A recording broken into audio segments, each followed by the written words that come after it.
Acompanhe agora. Se você não muda o mundo, muda você.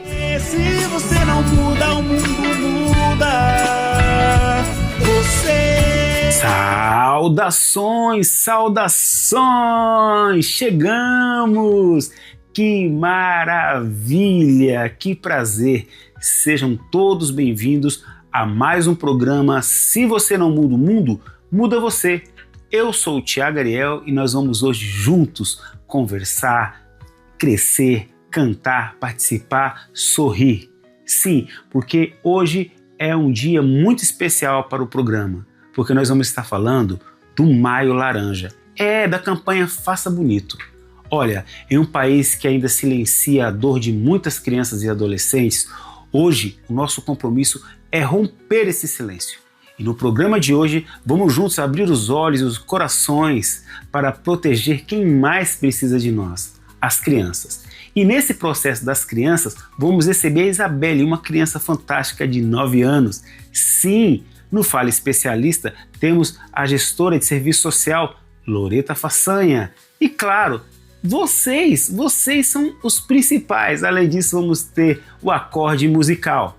Você vai ficar comigo até o fim? Vai compartilhar? Vai chamar os amigos? Vem comigo, porque o programa de hoje está imperdível e o nosso tema é Não Feche os Olhos.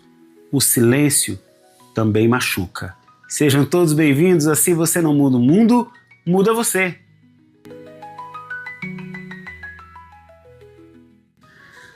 Olhar o próximo, olhar o outro é o objetivo da doutrina espírita, porque só conhecemos Deus por meio do próximo.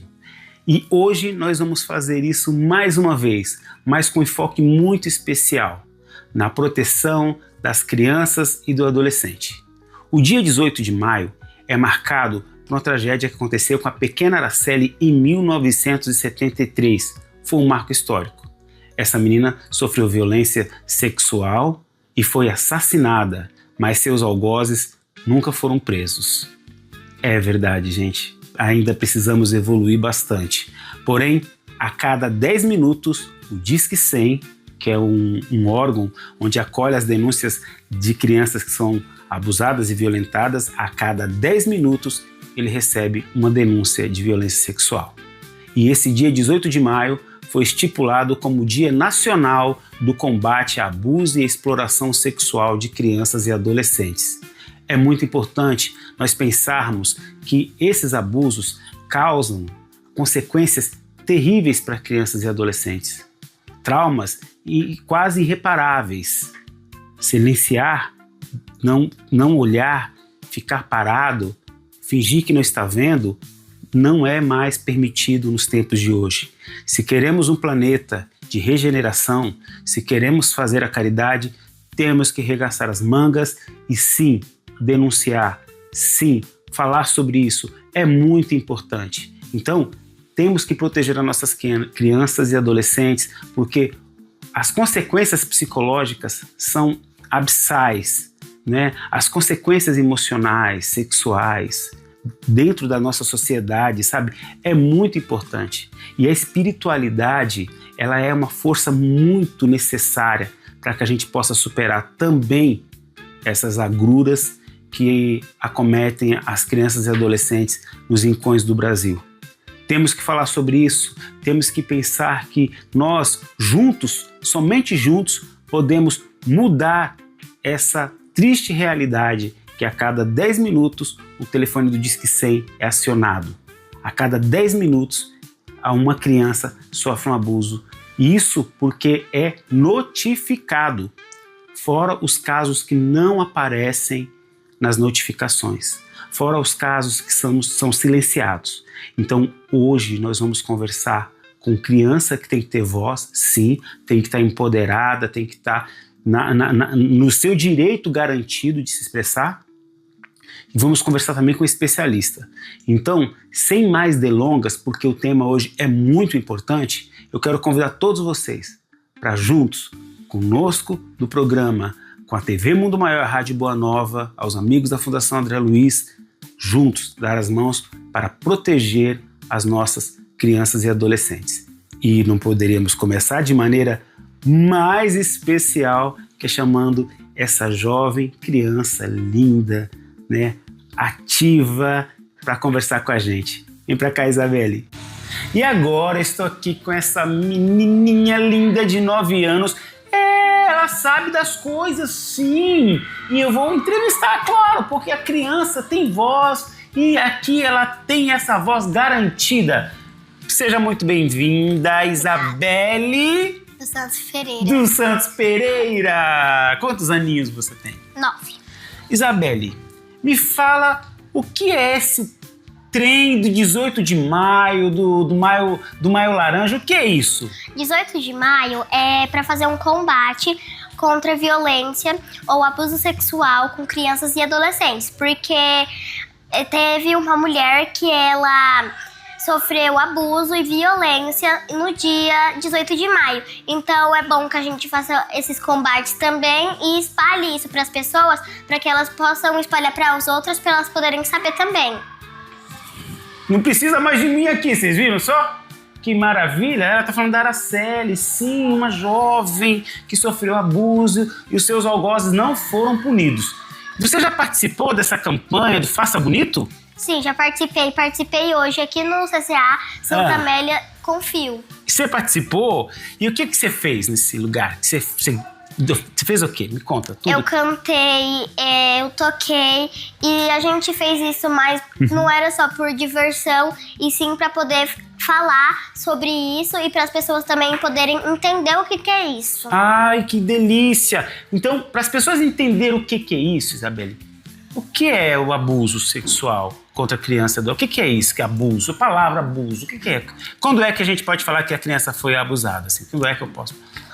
O abuso é uma pessoa, parente ou até vizinhos também, tocarem no seu corpo sem permissão, a fazer violências com ele e até mesmo mexer no corpo da criança ou até de uma adulta, jovem, adolescente, mesmo ela estando morta, porque já aconteceu isso, passou no jornal. Eu vi também que um homem, um médico, ele mexeu no corpo da mulher, mesmo ela estando morta, fez um abuso. Então, abuso é quando a gente não permite. E tem alguma parte do corpo que é proibida, assim, que alguém mexer? Sim. Quem? O que, ó? Qual? Quase tudo. O peito, a barriga, a coxa, as partes íntimas. 9 anos de idade, hein? Olha só que maravilha! Eu estou muito encantado com você. Você está espetacular, viu? Você acha que é fácil para alguém contar quando está sofrendo abuso, Isabelle? Acho que não, por mais ser insegurança ou por ela ser ameaçada quando ela sofreu.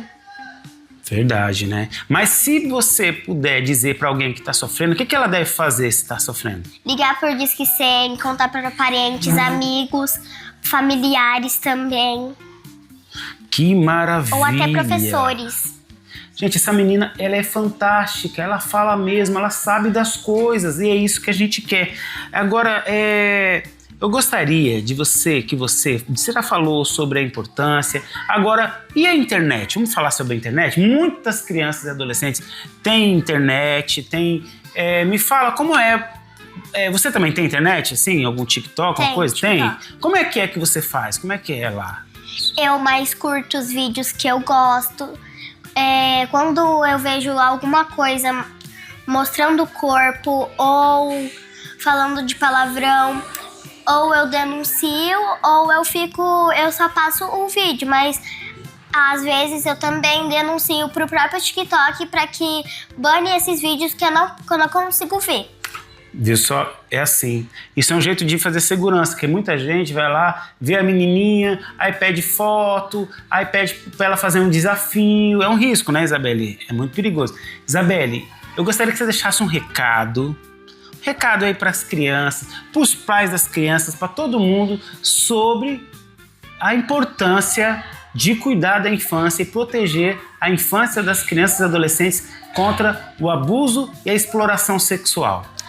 Para os pais, eu indico que eles ainda não tenham uma rede social que ele possa mostrar muitas coisas do corpo, tipo o Instagram. Eu não indico, e muitas vezes nem o TikTok. E que quando você criar uma conta para criança, que eles têm acesso a tudo, no WhatsApp também, porque eu já vi também que em uma rede social que tinha um link de um grupo para você entrar num grupo. Eu não gosto disso, então eu sempre passo os vídeos, aviso para as pessoas também o que eu vejo. E para as crianças, que tudo que elas verem na internet não é legal ficar fazendo, não faz, porque eu também já vi bastante mulheres explorando o corpo delas na internet. Entendi. E que crianças já queriam fazer isso. Então acho um pouco desnecessário os pais deixarem as crianças à vontade, livres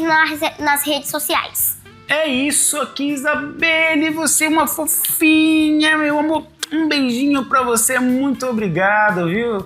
Quero agradecer também a Jéssica, que permitiu você participar com a gente. Um grande beijo, Jéssica, toda a família, viu? Que Deus abençoe você, essa menina é um espetáculo, uma comunicadora fantástica. Obrigado, viu? De nada.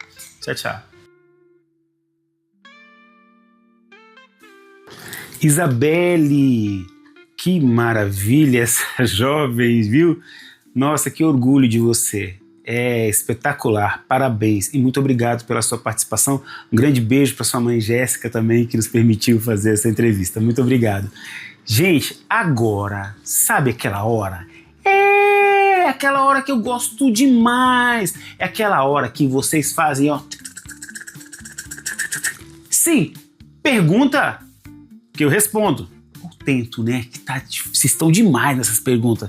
Vamos lá? Na tela? Já? Uau! Vamos pegar aqui a primeira pergunta aqui, que vem da onde? Vem do Capão Redondo. Oi, sou a Júlia, tenho 14 anos e moro no Capão Redondo. Tentei contar que sofri abuso, mas não acreditaram em mim. O que faço? Júlia, muito obrigado pela sua participação, viu?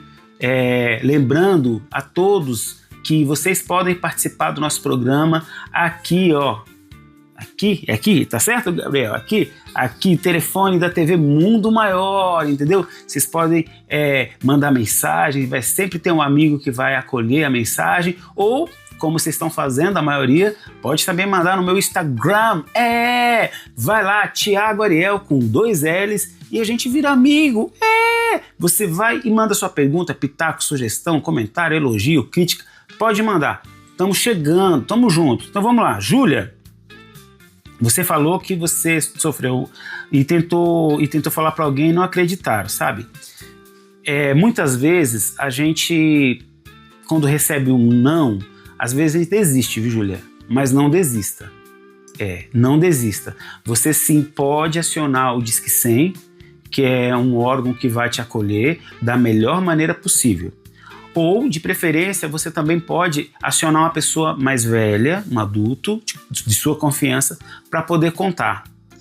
É uma situação que eu já vivi, que às vezes as pessoas que não acreditam, às vezes elas também sofreram, gente.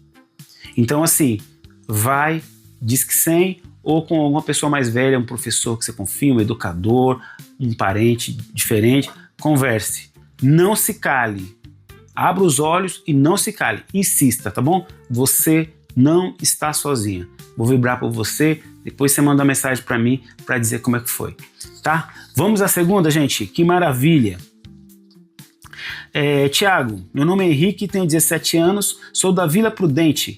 É possível denunciar sem se identificar? Sim, Henrique, é possível você denunciar sem se identificar. Ligue no Disque 100, tá? De forma anônima, e eles vão te atender com toda a segurança também para que você possa ser acolhido, tá? Dentro da sua dor que você está sentindo. É uma outra que às vezes a gente se identifica, você se revitimiza, sabe? Você volta a toda aquela drama e trauma e dor, e não é fácil para todo mundo. Então, realmente pode ir sem se identificar e você vai ser muito bem atendido. Henrique, muito obrigado pela sua participação. Você também não está sozinho, tá bom? Vamos aqui mais uma que tá bombando hoje. E o tempo hoje tá demais. O programa tá uma delícia. Sou Renata, tenho 15 anos, de Brasilândia. Olha aí, turma de Brasilândia. Primeira vez, né, que vem. Um amigo mais velho tentou me forçar a beijar. Isso. Tentou me beijar à força. Isso é abuso? Ela é a Renata, 15 anos. Renata, ele tentou beijar você à força, isso? Sim, é abuso. Qualquer ato sem o seu consentimento é abuso, tá? Então você tem que pare, não, né?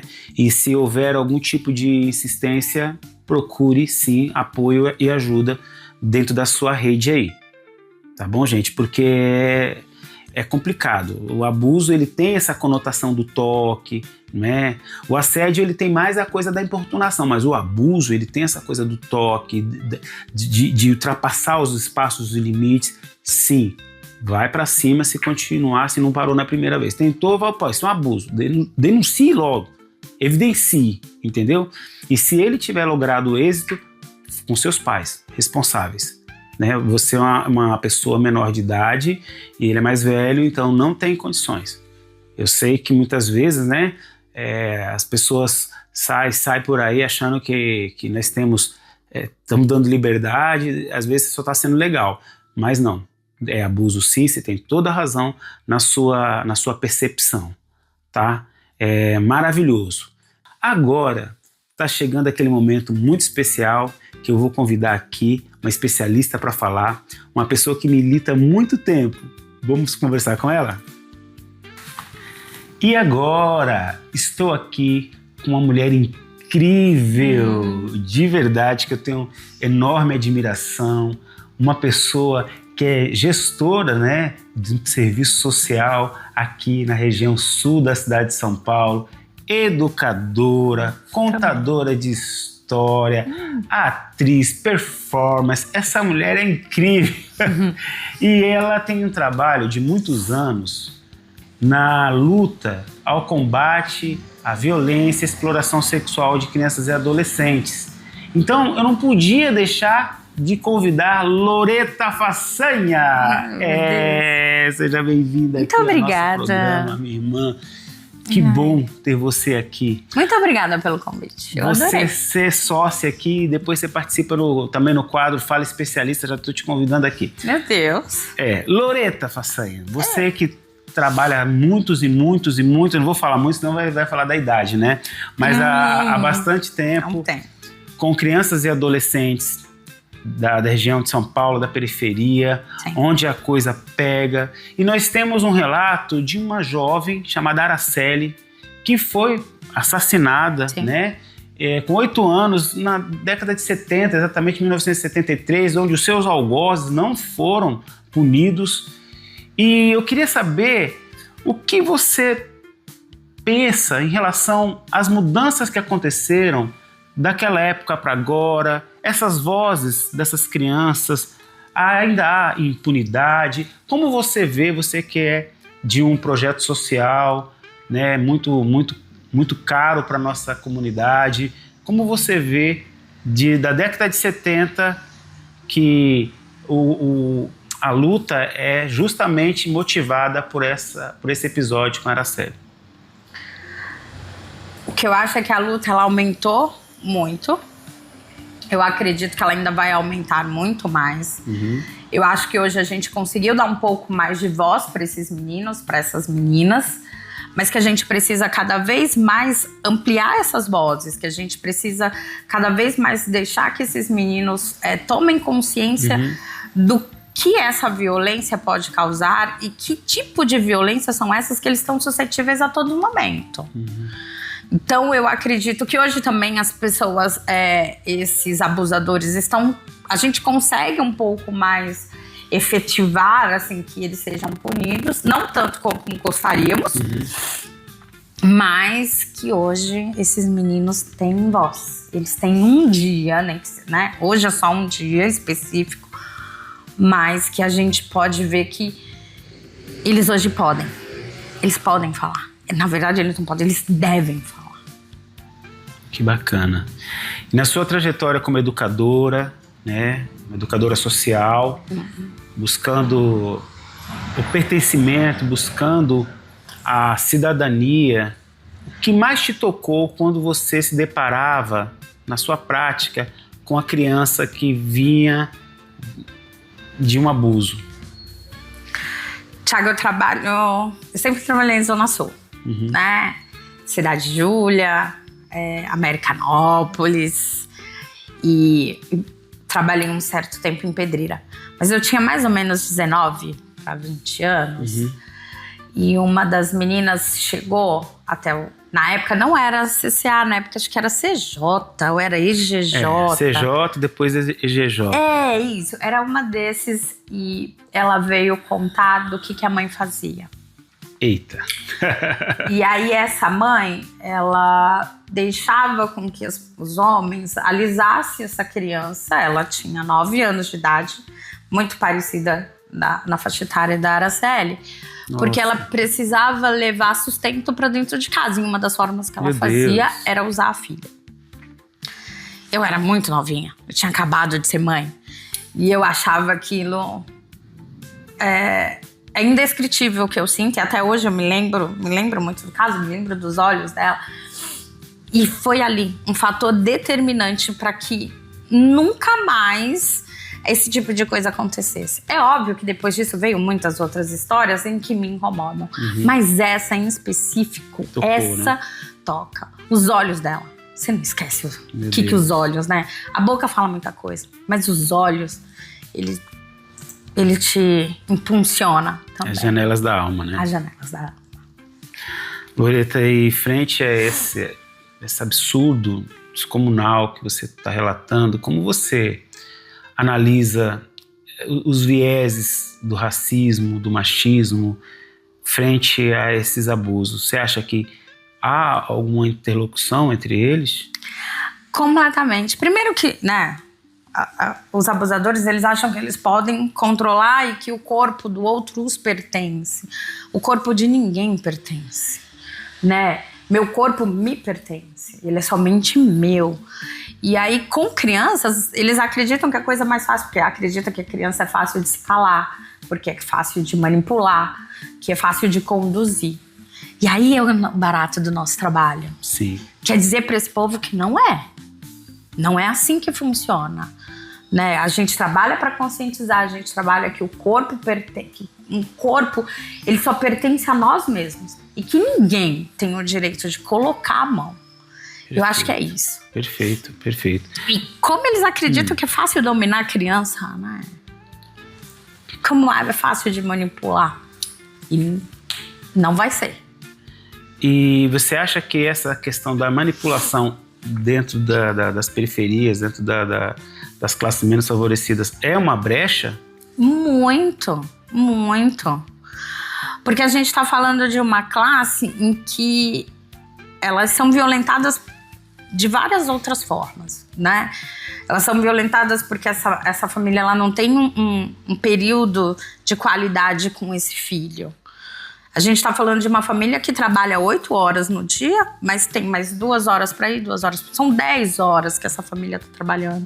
São 10 horas que essa família não pode ter um contato com o filho. Ah, mas eu consigo falar com ele pelo celular. Entendi. Olha como é que as famílias se comunicam com os filhos pelo telefone. E aonde a gente sabe que o contato humano, o olho a olho, ele faz a diferença. Porque pelo telefone eu posso dizer, ah, não, tá tudo bem. Sim. Mas quando eu sento com a minha filha e olho, me conta. É quando eu olho pra ela que eu consigo observar realmente o que tá acontecendo. Tá aí, tá posto. É óbvio que as famílias que têm um nível social um pouco melhor, esse filho tá dentro de uma escola diferenciada, ele faz um curso de inglês, ele faz outro tipo de atividade. Muito bem. Muito diferente dos nossos. Que a gente sabe que as alimentações que eles fazem é muito boa dentro dos serviços. E dentro dos serviços, né, quando a gente chama serviços, gente, são equipamentos sociais, locais, organizações sociais que fazem um trabalho, né, de desenvolvimento, de atividade socioeducativa com as crianças, né, por meio de teatro, música, dança, tudo isso, ok? E Loreta faz parte de gestão de um serviço desse. Loreta, dentro do território há vários ativos, né? Sim. Escola, UBS, creches, organizações sociais. Como você encara todos esses ativos em trabalho em rede para o combate a essa exploração? Como é que você tem visto a rede, né? E depois você pode seguir também um pouco com as políticas públicas, mas como é que está a rede? Como é que você sente? Tá articulada? Está iniciando um processo? Olha, eu sinto uma rede...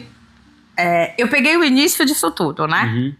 Pode Quando tudo era parecer. mato, né? Quando tudo era mato. Eu só tenho essa carinha assim, mas enfim, já tem longos. E eu peguei essa rede, ela não estava consolidada, ela não tinha sido nem construída ainda. Uhum. Mas eu acredito que hoje sim existe uma rede. Mas eu vejo também o excesso de demanda que essa rede tem.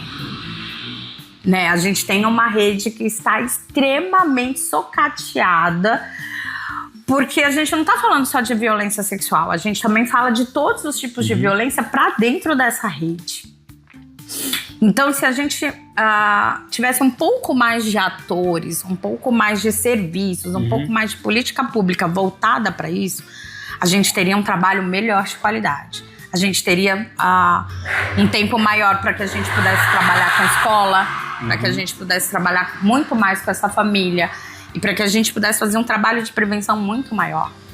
Porém, a gente sabe, a gente vive isso cada dia, que os serviços, o que a gente atende, está sucateado já. Sim. Né? A gente tem lista de demandas enormes. Então, vamos tentar imaginar esse outro tipo de serviço que trabalha em relação à violência, eles também estão. Então, eu acho que a gente precisa ir muito atrás desse poder público para que eles possam olhar isso, ampliar esse trabalho.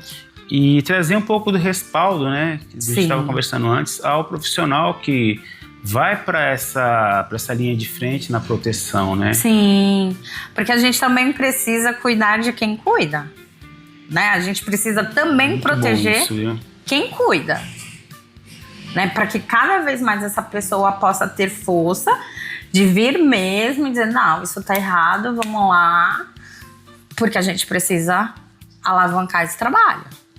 E como é dentro dos projetos sociais como o seu, como é que se desenvolve, por exemplo, uma ação de proteção? Você me contou, então assim, como é que os projetos OSCs, SASFs, organizações, como é que esses projetos sociais podem fortalecer essa criança, esse adolescente? Olha, a gente fortalece em todos os momentos, isso é que é o legal do projeto social, né? Porque qualquer tema que você trabalha, você consegue incluir a questão da violência. Sim. A gente trabalha muito com autonomia, a gente fortalece muito a questão dos vínculos. E aí isso é o que eu acho e que eu defendo. Porque quando você trabalha com a criança e que você conscientiza ela que tá errado, que violência não pode, ela não só se protege, mas como ela protege os colegas. Porque muitas vezes essas crianças, elas não chegam até o adulto para contar. Porque é aquela coisa, né? Não, sim, eu não posso. Mas ele confidencia para uma outra criança. Fantástico isso. E se uma criança, ela tá empoderada, ela foi trabalhada, ela foi conscientizada, ela vai dizer para ela, não, ó, tem coisas que você pode fazer, tem caminhos que você pode seguir. Isso é o legal das organizações sociais, né? E aí, só uma dica, não vamos trabalhar só no 18 de maio. Não vamos só trabalhar no dia de maio. Perfeito. Porque isso acontece a todo momento. É óbvio que o 18 de maio é lindo, eu acho maravilhoso. Construir flores, a gente sai pra rua. Mas a gente precisa trabalhar isso muito mais. E, né, carnaval. Gente, por que no carnaval tudo pode, né? A gente pode olhar pro corpinho numa criança? Não. E aí tá chegando, então se a gente porque tá chegando festa junina por aí. Precisamos falar sobre isso e talvez não estejamos preparados, né, para falar sobre. Precisamos talvez tocar o dedo na ferida, que é essa permissividade. E muitas vezes, Lori, o abusador tá dentro de casa. Sim. Né? E o abusador tá dentro de casa, ele tem todo um domínio, ele tem toda uma autoridade. O que fazer quando o abusador está dentro de casa? O que fazer? Bom, eu vou ser a pessoa muito educada para responder. Por favor, como né? sempre. Eu acho que a gente precisa ainda mais fortalecer essa criança. É óbvio que a gente também precisa trabalhar com esse abusador, né? Porque muitas vezes esse abusador foi um abusador e ele tá reproduzindo uma outra coisa, né? Ele tá reproduzindo o que aconteceu com ele. Mas eu penso que a gente não pode deixar simplesmente, vamos avaliar e vamos deixar essas crianças. Não, a gente tem que ter esse olhar mais cuidadoso, sim. Esse abusador precisa saber que nós estamos lá a qualquer momento para essa criança e que isso não pode ser um ciclo. Ele não pode fazer disso a todo momento. Então é sempre, Thiago, acho que eu vou ser muito repetitiva, é fortalecer muito essa criança. Sim. E dizer pra ela que ela tem um canal aberto com a gente. E que ela tá protegida. Ela tá protegida. Mesmo que esse abusador esteja dentro de casa. E que a gente sabe que é um pouco complicado mesmo, né? Sim. A questão da justiça, ela pega, até porque até que se prove ao contrário, todo mundo é inocente, né? E isso é uma das coisas que a gente ainda precisa trabalhar bastante. É um desafio. E as organizações têm despertado, parece que mais cedo, se eu posso dizer assim. E como é que tem sido essa relação com as escolas, que é um ambiente que é fundamental, porque é onde se aglutinam diversas crianças e adolescentes, né? Obrigatoriamente, pelas nossas leis. Então, assim, como é que tem sido o contato na prática? Porque nós sabemos que tem, sim, né, uma orientação, mas na prática, no dia a dia, como é que tem sido essa relação com a escola e os temas que a gente pode chamar de transversais, mas que perpassa pelo desenvolvimento e a dignidade humana? Como é que tem sido essa relação com a escola? Olha, de novo, né? Alguns anos atrás, a gente tinha uma dificuldade muito maior. A escola, ela é um lugar acadêmico. Ele é um lugar que ele precisa ministrar determinadas matérias, eles precisam passar aqueles conteúdos e eles precisam ter esse olhar para esse aluno dessa forma. Olha, eu preciso. Mas esse ano, em específico, eu vi uma ação muito mais efetiva, eu vi ação partindo das escolas, né? Deles toparem sair na rua com a gente, deles toparem da gente entrar dentro da sala de aula e falar com os meninos, coisa que isso, às vezes, era muito mais difícil, hoje tá muito mais fácil. Acho que a escola hoje tá muito mais preocupada com essa coisa do humano. Porque a gente sabe que o acadêmico, para eles, é muito mais importante. E o nosso é o humano. Até porque as consequências de um abuso afetam também no intelecto, no desenvolvimento, né, cognitivo, né? E eu acho que a escola entendeu isso, né? A partir do momento em que a gente traz os dados, que a gente traz, né, crianças que são violentadas, crianças que sofrem qualquer tipo de abuso, o rendimento escolar dela vai ser muito diferente de um outro que tenha uma vida mais ok. Perfeito. Porque nem todo mundo tem uma vida perfeitinha, acho que isso não existe. Loreta, você que é uma referência para nós nesse trabalho de muitos anos com crianças e adolescentes, muitas vezes que não tem voz em casa, muitas vezes você teve que fazer matrícula na escola, levar a criança em casa. Eu queria saber, assim, o que motiva você a continuar nesse trabalho? Quais valores te sustentam para estar aguerrida nesse trabalho? Eu fui criança de CCA, né? Eu vi a minha mãe, por exemplo, ser orientadora e ter que levar, às vezes, criança em casa para dar banho, porque os meninos brincavam no córrego. Eita! Era. Eu vi uma Córrego sujo, né? Córrego sujo, não. Jardim São Carlos, há muitos anos atrás, assim. E eu conheci pessoas maravilhosas, como o Roberto, como o Thiago, como orientadores. São essas pessoas que me motivam ainda a continuar. E porque eu acredito que é dentro do socioeducativo, é dentro da convivência que você consegue transformar o mundo. Então, quando eu me lembro da minha mãe como orientadora socioeducativa dentro de OZEM, que a minha mãe foi orientadora de OZEM, Eu não quero outra coisa. É isso. É o olhar dos meus meninos quando eles entram e dão um bom dia. Ou quando eu vou contar uma história e que eles passam lá na sala e falam: você vai contar a história hoje? Putz, isso é sensacional. E aí, de verdade, não tem coisa melhor. Bonito. Não tem. Bonito. Nossa, muito bonito. O que você acha que nós devemos... Que mensagem você quer mandar para o poder público, para as famílias, para a sociedade? O que você acha que precisa dentro desse trabalho, dentro dessa conscientização, né, do 18, das crianças, né? Que mensagem você deixaria, né, acho que para a cobrança mesmo do poder público, você como uma gestora de serviço social, tendo responsabilidade por diversos funcionários, por diversas famílias, você que está na labuta muitas vezes, colocando a sua própria saúde emocional em risco, né, às vezes com perspectivas financeiras também desafiadoras, para usar, né, em termos mais simpáticos, mas que cobrança você faria nesse caso ao poder público, família e sociedade? Eu acho que a cobrança é: vamos olhar mais para as crianças. Eles têm muito a falar. Talvez nós estamos vindo de uma cultura onde criança era o menino que ficava jogado ali no canto. Mas criança é conhecimento, criança é sentimento, criança é poder. E aí, se a gente quer uma sociedade um pouco melhor, a gente precisa olhar primeiro para a criança antes de olhar para o adulto. Porque vamos lembrar que essa próxima geração, ela é criança. Se a gente não trabalha essa criança, se a gente não fortalece, a gente vai ter adultos doentes, a gente vai ter adultos problemáticos. Então a gente precisa olhar. A gente precisa criar espaços públicos, a gente precisa criar espaços de discussão que essas crianças falam. E eles sabem muita coisa e que a gente às vezes não olha. É só uma criança. Não, ela é a criança. Eita. A criança.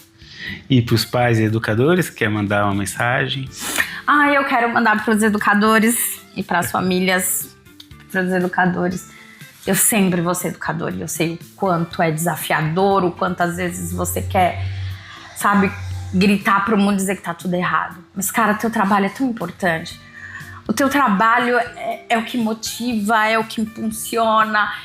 É muito difícil. Mas é o cara que tá lá dentro da sala com aquele 38 crianças, mais 30 adolescentes. Mas é o que faz a diferença. E para os pais, força, muita coragem. E vamos olhar um pouco, vamos ter um pouquinho mais de tempo com essas crianças. Eu sei que é difícil. Eu sei que o trabalho, ele às vezes está em primeiro lugar.